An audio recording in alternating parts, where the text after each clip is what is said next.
ওকে, so এখন আমরা যেটা দেখব এটা হচ্ছে অ্যাড্রেসেসি লিস্ট।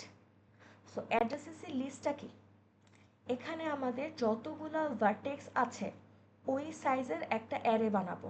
বানানোর পর ওদের মধ্যে যে কানেকশনগুলো আছে ওগুলো চেইন আকারে লিখে দেব। যেমন ওয়ানের সাথে কে কে কানেক্টেড, 2 আর 5, সো ওয়ানের চেইনের মধ্যে কে থাকবে 2 আর 5। তারপর 2-এর সাথে কে কে কানেক্টেড, 1 5 4 3, 2-এর সাথে কে কে কানেক্টেড 1 5 4 3। এখন আমি বললাম 1 5 4 3, এখানে তো 1 5 4 3 নাই, এখানে 3 4 লেখা। সো আমার অর্ডার এখানে মেনটেন করে না। আমরা হ্যাশিং যখন করছিলাম তখনও কি অর্ডার মেনটেন করতো চেইনের মধ্যে? নো। অ্যাজ লং অ্যাজ আমার চেইনের মধ্যে আছে, that means it's a neighbour. আগে থাকুক পরে থাকুক, ডাজন্ট ম্যাটার। সিমিলারলি 4-এর সাথে নেইবার কে কে আছে, 2 3 5। তো 4-এর সাথে লিখলাম 2 3 5। সো এটা হচ্ছে আমাদের আনডিরেক্টেড গ্রাফের জন্য। এখন ডিরেক্টেড গ্রাফের মধ্যে দেখি, এগেন ডিরেক্টেড গ্রাফের মধ্যে কি দেখানো হয়, শুধুমাত্র আউটগোয়িংগুলা। সো 1 থেকে কই যাব, 2-তে যাব আর 4-এ যাব, 1 থেকে কই যাব, 2-তে যাব, 4-এ যাব। তারপর 2 থেকে কই যায়, 2 থেকে যায় 5-এ। সো 2 থেকে কোথায় যাচ্ছে, শুধু 5-এ, বাট 2-এর দিকে কি ছিল, ইনকামিং 4 থেকে ছিল। 4টাকে শো করেছে, করি নেই, কারণ ওটা ইনকামিং এর ছিল। ডিরেক্টেড গ্রাফের মধ্যে কি দেখাবো, শুধুমাত্র আউটগোয়িংগুলো। আরেকটা জিনিস চিন্তা করি, আমাদের এই দুইটা গ্রাফ তো অলমোস্ট কাছাকাছি, right? Compare to the left one, right সাইডেরটা তো একটু বড়, ঠিক না? বাট এটার চেইনগুলো এত চিকন চিকন কেন, এত ছোট ছোট কেন? আর লেফট সাইডে যে ছিল এটার চেইনগুলো কি একটু বড় বড় না, একটু লম্বা লম্বা? এটা কেন হচ্ছে? আমাদের এই যে আনডিরেক্টেড গ্রাফ আছে, আনডিরেক্টেড গ্রাফ কি ছিল, বাই ডিরেকশনাল। বাই ডিরেকশন মানে কি, ওদের মধ্যে সিমেট্রি আছে, দ্যাট মিনস প্রতিটা এজ কয়বার করে থাকবে, 2বার করে থাকবে। দ্যাট মিনস 1 থেকে 2-এ যায়, আবার 2 থেকে 1-এ আসছে। সো 1-এর মধ্যে 2 আছে, 2-এর মধ্যে 1 আছে। তারপর 2 থেকে 3-এ যায়, 3 থেকে 2-এ যায়, 2-এর মধ্যে 3 আছে, 3-এর মধ্যে 2 আছে। সো প্রতিটা কানেকশন এখানে কয়বার করে আছে, আমাদের 2বার করে আছে। সো এগেন এই ক্ষেত্রেও আপনাদের অ্যাড্রেসেসি লিস্টটা দিয়ে দিতে পারে, দেওয়ার পর বলবে এটা কোন গ্রাফ, ডিরেক্টেড না আনডিরেক্টেড। সো যদি প্রতিটা এজ 2বার করে থাকে তাহলে ওইটা কি হবে, আমাদের আনডিরেক্টেড হবে। আর আনডিরেক্টেড গ্রাফের চেইনগুলো কি লম্বা লম্বা হবে, মানে এটা হচ্ছে জাস্ট চোখে দেখার জন্য, but you have to write the rule যে 2টা করে এজ থাকে। এবার আসি ডিরেক্টেড গ্রাফ। ডিরেক্টেড গ্রাফের মধ্যে আমরা কাকে দেখাবো, শুধুমাত্র আউটগোয়িংগুলোকে দেখাবো। সো 1 থেকে কই যায়, 2-এ যায়, 4-এ যায়, 1 থেকে কই যায়, 2-এ যায়, 4-এ যায়। সো অ্যাগেন এখানে প্রতিটা এজ কয়বার করে থাকবে, শুধুমাত্র একবার করে থাকবে। দ্যাট মিনস এখানে কোনো সিমেট্রি নাই। 1 থেকে 2-এ যায়, 2 থেকে 1-এ যাওয়ার রাস্তা আছে, নাই। 1 থেকে 4-এ যায়, 4 থেকে 1-এ যাওয়ার রাস্তা আছে, নাই। সো দ্যাট মিনস এটার মধ্যে কোনো সিমেট্রি নাই এবং প্রতিটা এজ কয়বার আছে, একবার করে আছে। So that means this is a directed graph. So পরীক্ষার হলে গ্রাফ দিয়ে দিবে, গ্রাফ থেকে রিপ্রেজেন্টেশন আঁকতে বলে, অথবা রিপ্রেজেন্টেশন দিয়ে বলে যে ডিটারমাইন করো whether it is directed or undirected, then হচ্ছে ছবিটা আঁকতে বলে। ঠিক আছে? সো এগুলা কিন্তু বাসায় প্র্যাকটিস করবেন। এখানে আমি জাস্ট একটা এক্সাম্পল দেখাচ্ছি, there are multiple example, so make sure you are going through this.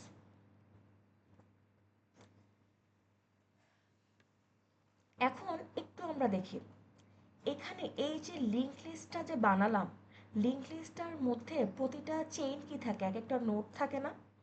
So এখানে প্রতিটা নোডের মধ্যে কি আছে, ভ্যালুটা আছে বি ডি, তারপর কি আছে, আমার পরে যেই নোডটা বসবে তার কানেকশনটা বসছে। সো এই ক্ষেত্রে দুইটা জিনিস আছে, value and the next connection. So আমাদের যখন নর্মালি হ্যাশিং ইউজ করতাম তখন এটারে নোট বলতাম, বাট যখন আমরা গ্রাফের মধ্যে চলে আসছি, গ্রাফের মধ্যে এই চেইনগুলো দিয়ে কী বোঝাচ্ছি, আমি নেইবারগুলো বোঝাচ্ছি না। সো নেইবার বোঝাচ্ছি অথবা এজের কানেকশন বোঝাচ্ছি। এই কারণে এগুলাকে আমরা কি বলবো, এগুলাকে আমরা বলবো এজ। সো এখন similar to the note class আমাদের একটা ক্লাস বানাইতে হবে। এই ক্লাসের মধ্যে কি থাকবে, আমাদের সোর্স স্টার্টিং পয়েন্ট থাকবে, আর তারপর এন্ডিং পয়েন্ট অথবা ডেস্টিনেশন থাকবে, তারপর ওয়েট থাকবে, আর আমার পরে কে বসতেছে ওই লোকেশনটা থাকবে। তো টোটাল ভ্যালু কয়টা, চারটা। সো এই চারটা ভ্যালু দিয়ে আমরা এজগুলা বা নোট ক্লাসটা বানাবো। এখন 0 থেকে 1-এ যাচ্ছে কত দিয়ে, 2 দিয়ে। ফার্স্ট অফ অল আমাদের এখানে টোটাল ভার্টেক্স ছিল কয়টা, 5টা। 5 সাইজের একটা অ্যারে বানালাম। এখন হচ্ছে কানেকশনগুলো দিয়ে দিয়ে চেইন বানাবো। 0 থেকে 1-এ যাচ্ছি কত দিয়ে, 2 দিয়ে। 0 থেকে 1-এ যাচ্ছি কত দিয়ে, 2 দিয়ে। 0 হচ্ছে সোর্স, 1 হচ্ছে ডেস্টিনেশন, ডাব্লিউ হচ্ছে ওয়েট। 0 থেকে 3-তে যাচ্ছি কত দিয়ে, 6 দিয়ে। 0 থেকে 3-তে যাচ্ছি কত দিয়ে, 6 দিয়ে। সো এই ক্ষেত্রে 0 হচ্ছে সোর্স, 3 হচ্ছে ডেস্টিনেশন, আর 6 হচ্ছে ওয়েট। এখন এটা তো আমরা করলাম। এখন একটা জিনিস দেখি, 0 নাম্বার স্লটের মধ্যে যতগুলা এজ আছে সবার স্টার্টিং পয়েন্টকে বা সোর্সকে 0। তারপর 1 নাম্বার স্লটের মধ্যে যতগুলা এজ আছে সবগুলার স্টার্টিং পয়েন্ট কি 1। তারপর 3 নাম্বার স্লটে যতগুলা এজ আছে ওদের স্টার্টিং পয়েন্ট কি 3। সো এখানে এই সোর্সটা কি আমাদের অপশনাল বা আননেসেসারি না, কারণ আমি যদি এখানে নাও লিখি আমি তো 0 নাম্বার স্লটেই আছি, সো আমার সোর্স কত হবে, 0ই হবে। সো এই পার্টটা হচ্ছে এই কারণে বলা হয়েছে এটা অপশনাল, এটা দিয়েও আমাদের আরও ইফিসিয়েন্টলি কোড করা যায়। বাট আপনাদের পরীক্ষায় এই স্ট্রাকচারটা ফলো করে কোশ্চেন বানানো হয়, দ্যাটস ওয়াই এটা এভাবে এক্সপ্লেন করা হয়েছে। ঠিক আছে। সো এখন আরেকটা জিনিস দেখি, এটা কি গ্রাফ ছিল, এটা ছিল আমাদের ডিরেক্টেড গ্রাফ। সো ডিরেক্টেড গ্রাফে তো সিমেট্রি থাকবে না। সো 0 থেকে 3-তে যায় কত দিয়ে, 6 দিয়ে। 0 থেকে 3-তে যায় কত দিয়ে, 6 দিয়ে। যদি সিমেট্রি থাকে তাহলে কি এটা আবার থাকবে, কিসের মধ্যে থাকবে, 3 থেকে 0-এর মধ্যে। 3 থেকে 0-তে যাওয়ার কোনো রাস্তা আছে, নাই তো। সো দ্যাট মিনস এটার মধ্যে সিমেট্রি এক্সিস্ট করে না। সো দ্যাট মিনস এটা হচ্ছে একটা ডিরেক্টেড গ্রাফের। এখন সেম গ্রাফটা আবার আঁকা, বাট এখন কোনো ডিরেকশন নাই। দ্যাট মিনস এটা কি আনডিরেক্টেড, প্রতিটা এজ কয়বার করে থাকবে, 2 করে থাকবে। 0 থেকে 3-তে যাচ্ছে কত দিয়ে, 6 দিয়ে। 0 থেকে 3-তে যাচ্ছে কত দিয়ে, 6 দিয়ে। আবার এটা থাকবে কিসের মধ্যে, 3-এর মধ্যে। 3 থেকে 0-তে যাচ্ছে কত দিয়ে, 6 দিয়ে। 3 থেকে 0-তে যাচ্ছে কত দিয়ে, 6 দিয়ে। সো এরকম যদি ডাবল ডাবল থাকে দ্যাট মিনস ওটা আমাদের কি হবে, আনডিরেক্টেড হবে। সো সো ফার যা বললাম এটা কি ক্লিয়ার, কারো কোনো কনফিউশন?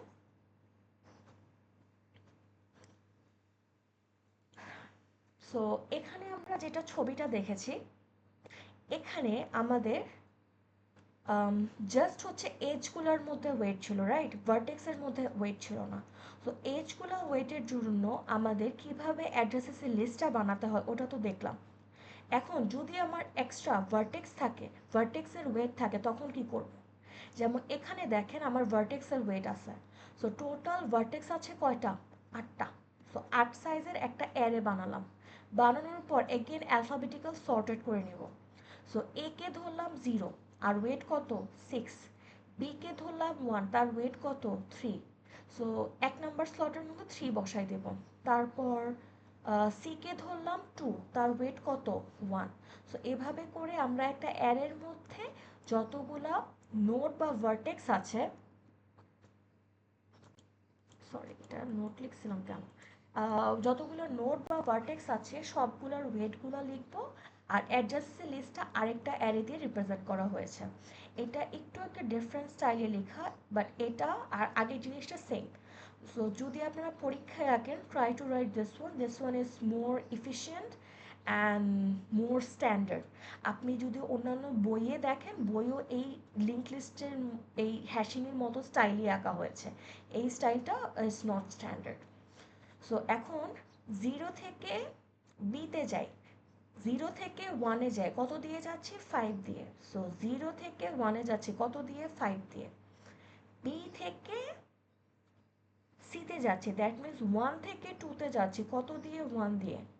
1 থেকে 2-তে যাচ্ছি কত দিয়ে, 1 দিয়ে। তারপর 1 থেকে 3-তে যাচ্ছি কত দিয়ে, 3 দিয়ে। ওয়ান থেকে থ্রিতে যাচ্ছি কত দিয়ে, থ্রি দিয়ে। এখানে সোর্স কত, ওয়ান, সো এগুলো কোন ঘরে থাকবে, ওয়ান নাম্বার স্লটে থাকবে। তারপর যেখানে হচ্ছে টু হচ্ছে স্টার্টিং পয়েন্ট, ওগুলো টু এর স্লটে থাকবে। সো বাকিগুলো সেমভাবেই রিপ্রেজেন্ট করা হয়েছে। সো এটা গেল। এখন হচ্ছে আমরা আসি কমপ্লেক্সিটির বিষয়।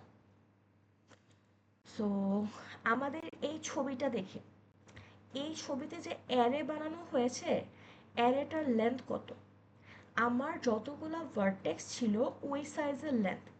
দ্যাট মিন্স আমার যদি ভি সংখ্যক বা এন সংখ্যক ভার্টেক্স থাকে, তাহলে এই অ্যারের লেন্থ কত হবে, অর্ডার অফ ভি। এখন আমরা হ্যাশিং পড়েছিলাম না, হ্যাশিংয়ের সময় ওয়ার্স্ট কেস সিনারিও কি, এই ডান দিকের যে চেইনগুলো থাকার কথা প্রতিটার স্লটের মধ্যে তো ইউনিফর্মলি থাকার কথা, রাইট? বাট মাঝে মধ্যে হয় না, কোনো স্লটের মধ্যে নাই, জাস্ট একটা স্লটের মধ্যে সবগুলো এসে পড়ে গেছে। তখন ওটার কি হয়, তখন আমরা ওখানে লিনিয়ার টাইম পাচ্ছিলাম। তো এখানে ডান পাশে যে চেইনগুলো বোঝানো হয়েছে, চেইনগুলো দিয়ে কি বোঝানো হয়েছে, আমাদের এজ বোঝানো হয়েছে বা কানেকশন বোঝানো হয়েছে। সো এই ডান পাশের চেইনের ম্যাক্সিমাম লেন্থ কত হতে পারে, অর্ডার অফ ই। সো এর লেন্থ কত, অর্ডার অফ ভি। চেইনের লেন্থ কত, অর্ডার অফ ই। সো দুইটাকে কম্বাইন করলে আমরা কি পাবো, order of V plus E. এখন আনডিরেক্টেড গ্রাফে প্রতিটা কানেকশন কয়বার করে থাকে, দুইবার করে থাকে। সো এজ হচ্ছে টু ই। আর ডিরেক্টেড গ্রাফে প্রতিটা এজ কয়বার করে থাকে, একবার করে থাকে। সো এজ হচ্ছে ই। এখন ম্যাট্রিক্সে যেভাবে আমরা দেখেছিলাম একটা নোডের সাথে নেইবার কে কে, সো এখানেও সেমভাবে চেক করতে পারি। সো একটা নোডের নেইবার কে কে চেক করার জন্য কি করতে হবে, আমার ওই পার্টিকুলার স্লটটাতে যেতে হবে, গিয়ে তার চেইনটাকে ট্রাভার্স করতে হবে। সো এই ক্ষেত্রে একটা চেইনকে ট্রাভার্স করতেছে, একটা চেইন মানে কি, তার নেইবার কে কে, একটা পার্টিকুলার ভার্টিক্সের সাথে কে কে কানেক্টেড বা নেইবার কে কে, ওই জিনিসটাকে কি বলা হয়, ওই জিনিসটাকে বলা হয় ডিগ্রি। আমরা ওইটা ক্লাসের একদম ফার্স্টের দিকে দেখেছিলাম। একটা নোডের সাথে যে যে ভার্টেক্স কানেক্টেড ওদেরকে আমরা কি বলি, ডিগ্রি বলি। যেমন ডি এর ডিগ্রি হচ্ছে 3। আর যখন হচ্ছে আমাদের ডিরেক্টেড গ্রাফ আসে, তখন আমরা কি রিপ্রেজেন্ট করি, আমরা জাস্ট আউটগোয়িং এজেসগুলো রিপ্রেজেন্ট করি। সো এই ক্ষেত্রে আমরা কোন ডিগ্রিটা ইউজ করব, আউট ডিগ্রি ইউজ করব। সো একটা পার্টিকুলার নোড অথবা ভার্টেক্সের সাথে কে কে নেইবার বা অ্যাডজাসেন্ট কে কে, নেইবার আর অ্যাডজাসেন্ট কিন্তু একই জিনিস, তাদেরকে আমরা কিভাবে বের করব, ডিগ্রি অফ ইউ দিয়ে। এখানে ইউ কি, যে কোনো একটা পার্টিকুলার ভার্টেক্স। আর যখন ডিরেক্টেড গ্রাফ আসে তখন এখানে কি লিখব, আউট ডিগ্রি অফ ইউ। কারণ আমরা ডিরেক্টেড গ্রাফে শুধু আউট গোয়িং এজেসগুলোকেই রিপ্রেজেন্ট করে থাকি। সো এটা গেল হচ্ছে আমাদের কমপ্লেক্সিটিটা। সো ফার যা বললাম এগুলোর মধ্যে কি কারো কোনো প্রকার কনফিউশন অর কোশ্চেন?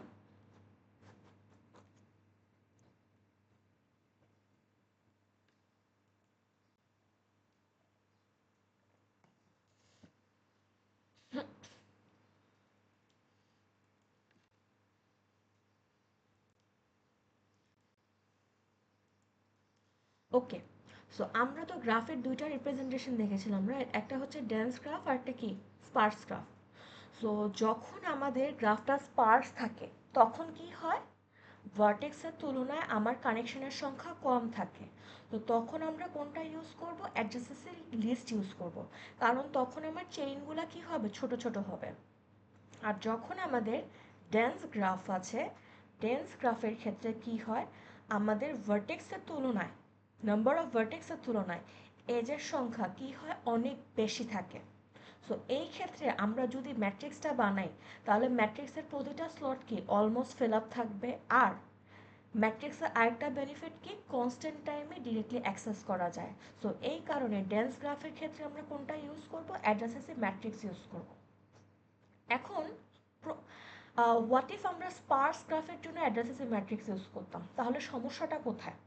কনস্ট্যান্ট টাইমে আমরা অ্যাক্সেস করতে পারবো, বাট সমস্যাটা হচ্ছে যে আমাদের যে ম্যাট্রিক্সটা তৈরি হচ্ছে ওখানে আমাদের কানেকশন খুবই কম থাকবে। So most of the slots আমাদের কি দিয়ে ফিল আপ থাকবে, জিরো দিয়ে ফিল আপ থাকবে, দ্যাট মিনস কোনো ডেটা নাই। তো আমরা যে একটা বড় ম্যাট্রিক্স বানালাম ওখানের স্পেসগুলো কি হবে, ওয়েস্ট হবে। তারপর আমরা চিন্তা করি ড্যান্স গ্রাফের কথা। ড্যান্স গ্রাফের ক্ষেত্রে অ্যাড্রেসেসের লিস্ট ইউজ করলে কি হতো, ড্যান্স গ্রাফে কি অনেক বেশি কানেকশন থাকে না?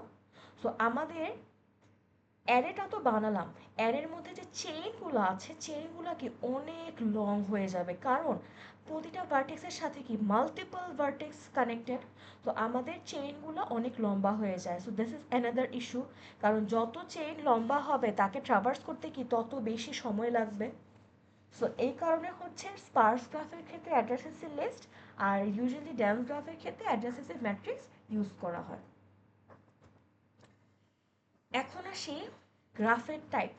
সো গ্রাফের হচ্ছে টোটাল 8টা টাইপ আছে, এবং এই 8টা টাইপের মধ্যে যে কোনো একটা পরীক্ষায় আপনাকে দিয়ে দিবে। দ্যাট মিনস এই কোডগুলো আপনার লিখতে হবে না পরীক্ষায়, আপনাকে বলবে this graph is given to you. ওই লিঙ্ক লিস্টের ক্ষেত্রে বলে দিত না this link list is given to you, so ওরকমভাবে। সো আপনার যেটা করতে হবে এই গ্রাফের স্ট্রাকচারগুলো বুঝতে হবে, রিপ্রেজেন্টেশনটা বুঝতে হবে, কোডটা বুঝতে হবে, কারণ ওই স্ট্রাকচারটা ইউজ করে they will ask you to solve a problem. For example আমাদের একদম ফার্স্টের দিকে পড়েছিলাম না connected graph, disconnected graph. So they might ask you to check whether the graph is connected or disconnected. So connected হলে কি হবে, যতগুলো ভার্টেক্স আছে প্রতিটা ভার্টেক্স থেকে প্রতিটা ভার্টেক্সে যাওয়ার রাস্তা থাকবে। আর যদি কোনো একটার মধ্যে রাস্তা না থাকে তাহলে কি the graph is disconnected. So এই যে চেকিংগুলা এগুলা করার জন্য আমাদের কি করবে, যে কোনো একটা রিপ্রেজেন্টেশন দিয়ে দেবে। ম্যাট্রিক্সও দিতে পারে, লিস্টও দিতে পারে। অনেকে ভাবে পরীক্ষায় যে ম্যাট্রিক্স দিবে না লিস্ট দিবে। সো এরকম করবেন না বাবা, পরীক্ষায় দুইটাই ইকুয়াল বাড়ি আসছে, ঠিক আছে? সো যেটা বাদ দিবেন ওইটাই পরীক্ষায় আসবে। সো মেক শিওর 8টা টাইপ আছে, 8টার কোডই জানেন, রিপ্রেজেন্টেশনই জানেন। সো যখনই হচ্ছে আনওয়েটেড থাকে দ্যাট মিনস কোনো প্রকার ওয়েট নেই, কানেকশনগুলো কি দিয়ে বোঝায়, ওয়ান দিয়ে বোঝায়। আর যখন ওয়েটেড থাকে তখন কানেকশনগুলো কি দিয়ে বোঝায়, এজ ওয়েট দিয়ে বোঝায়। আর ডিরেক্টেড গ্রাফে প্রতিটা কানেকশন কয়বার করে থাকে, এজগুলা দুইবার করে থাকে। সো ইউ থেকে ভিতে যাব, ভি থেকে ইউতে যাব। আর ডিরেক্টেড গ্রাফের প্রতিটা কানেকশন কয়বার করে থাকে, একবার করে থাকে, just U to V. So এখানে টোটাল টাইপ হলো কয়টা, 4টা। সো অ্যাডজাসেসিভ ম্যাট্রিক্সে টোটাল টাইপ আছে কয়টা, 4টা। সিমিলারলি অ্যাডজাসেসিভ লিস্টেও টাইপ আছে কয়টা, 4টা। ঠিক আছে? সো টোটাল এই 8টা টাইপ আপনাদের পরীক্ষায় আসে। সো 8টাই জানতে হবে। ওকে? সো আমাদের কিন্তু গ্রাফের থিওরি শেষ। আমরা নেক্সট ক্লাসে গ্রাফের কোড দেখব। কোড দেখার পরে আমরা গ্রাফ ট্রাভার্সাল কিভাবে করে, গ্রাফ ট্রাভার্সালের ওয়ে শিখব। ট্রি যেভাবে ট্রাভার্সাল করার রুল ছিল, গ্রাফ ট্রাভার্সালের আলাদা রুল আছে। ওকে? সো সোফার যা বললাম এটা নিয়ে কি কারো কোনো প্রকার কনফিউশন অর কোশ্চেন? আর আপনাদের যেহেতু নেক্সট ক্লাসটা কালকেই, that means Wednesday, so make sure আজকে যেগুলো পড়িয়েছে লেকচারটা কিন্তু খুবই ইজি, বাট দেখলে কিন্তু বোঝা যাচ্ছে না, টোটাল স্লাইডের সংখ্যা কিন্তু অলমোস্ট 60। ঠিক আছে? আমি একটু ফাস্ট গো থ্রু করেছি দেখে বোঝা যায়নি। সো মেক শিওর এগুলো ভালো করে বুঝে বুঝে পড়তেছে। সো আর কোড যেগুলো আছে কোডগুলো অলমোস্ট সিমিলার, জাস্ট 19-20 পার্থক্য। সো কোডটা পড়াতে আমার 5 মিনিট লাগবে, আমি আজকেও পড়াতে পারতাম বাট আমি পড়াচ্ছি না, বিকজ আমি চাই আপনারা আগে এই লেকচার ফাইলটা পড়ে আসেন। ঠিক আছে? সো কালকে আমি কোডটা দেখাবো, কোডটা দেখায় আমি ডিরেক্টলি হচ্ছে ট্রাভার্সাল বুঝাবো।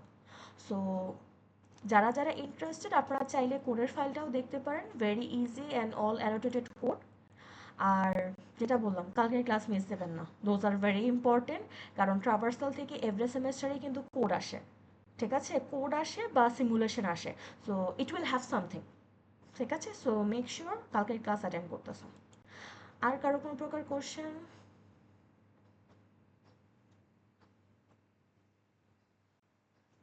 ওকে, আমি আরেকটা জিনিস জিজ্ঞেস করতে চাচ্ছিলাম, আপনাদের কি কারো কি কোনো হিপের সমস্যা আছে,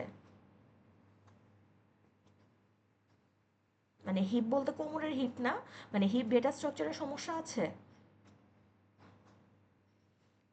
হিপ ডেটা স্ট্রাকচারে যদি সমস্যা থাকে তাহলে বলেন, সিন্স আপনাদের কুইজ হচ্ছে হিপের উপর, আর আপনাদের হিপের উপর কুইজ হচ্ছে এই সানডেতে।